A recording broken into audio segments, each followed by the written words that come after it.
A director in supply chain management in the KwaZulu-Natal Public Works and Infrastructure Department has been dismissed after his gross negligence had cost the department over 1 billion rand. We now speak to Martin Meyer, the MEC for Infrastructure Development and Public Works in the province. MEC, thank you so much for your time. Really do appreciate it. Perhaps to start the conversation here, what are the details, or at least the breakdown of the 1 billion rand in irregular tender awarding that had been at the center of the controversy? Yeah, so we noticed that one company, a consultancy firm, got the vast majority of all the tenders, which immediately, of course, raised some red flags. And that's when we started looking into it. We can't have one company that takes a whole monopoly. Investigation was done. The official was suspended at that time. And I'm very happy to say that gone are the days that officials sit at home for a year or 2 years on the taxpayer's dime. This matter was finalized from the day we suspended him to the day that we finalized the whole matter in 60 days.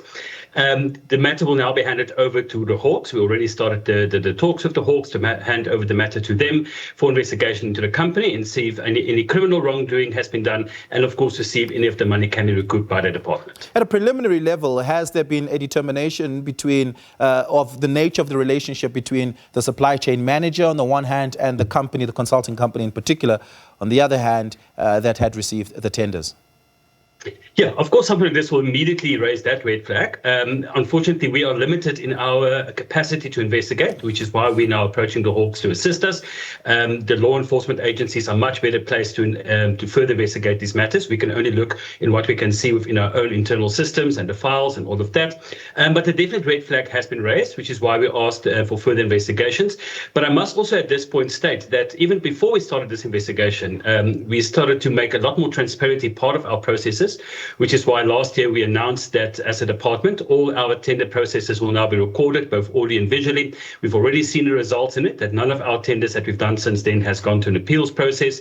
And we think this will go a long way into strengthening our internal processes to prevent things from this happening again. MEC, perhaps give us clarity here. What is the concern of transgression here, that the vast majority of these tenders went to one company, this consulting firm, or that they had been awarded irregularly? And have you made a determination that they have been awarded irregularly? There is a determination about irregular awards to this company, and also the quality of work that was presented by the company, or the work was actually ever done. There was allegations that were investigated and found the person was found guilty of it, that pages would go missing in the tender documents of other companies, and those type of things. The official was also found guilty because the head of SEM, or supply chain management, is also responsible for procuring and handing out and managing the tools of trade for all officials. We found that over 60 former officials of the department that never handed in their tools of trade, their cell phones, and that we were still paying the cell phone contracts for those officials. So this means a clear dereliction of duty by this official. And he himself allocated himself 4 telephones, which is not within the regulations of the department. And that was to a cost of 194,000 rand a year to the department. I only get 1 phone from the department, so I'm not quite sure why the director thought he could get 4 phones.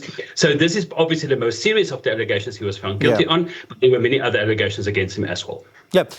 Given that these tenders were awarded irregularly, have you determined any impropriety on part of the company that had received the tenders? And I asked that to subsequently ask the question, is there efforts on part of the department to recover any of the 1.1 billion rand worth of tenders awarded to this company?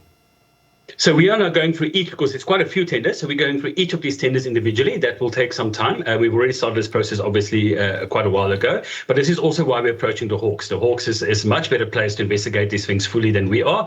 They can go and get financial records and all those things from banks that we are not able to do.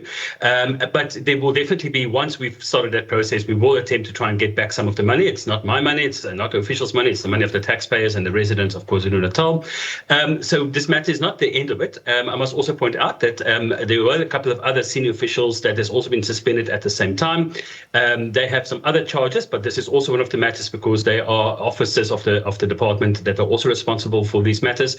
And their disciplinary process is happening as we speak. In the next week or 2, we should finalize those as well. So that this is not the end of this matter. This is a very big victory for us, but this is part of ongoing efforts of the department to clean up our act and to get the people of KwaZulu-Natal to trust us again and to know that we're a department that served them. Yeah. How long was this official in that position? I'm only asking this to determine whether or not there's been years of impropriety at play here. He was appointed in 2022, but we've also found some irregularities in that appointment.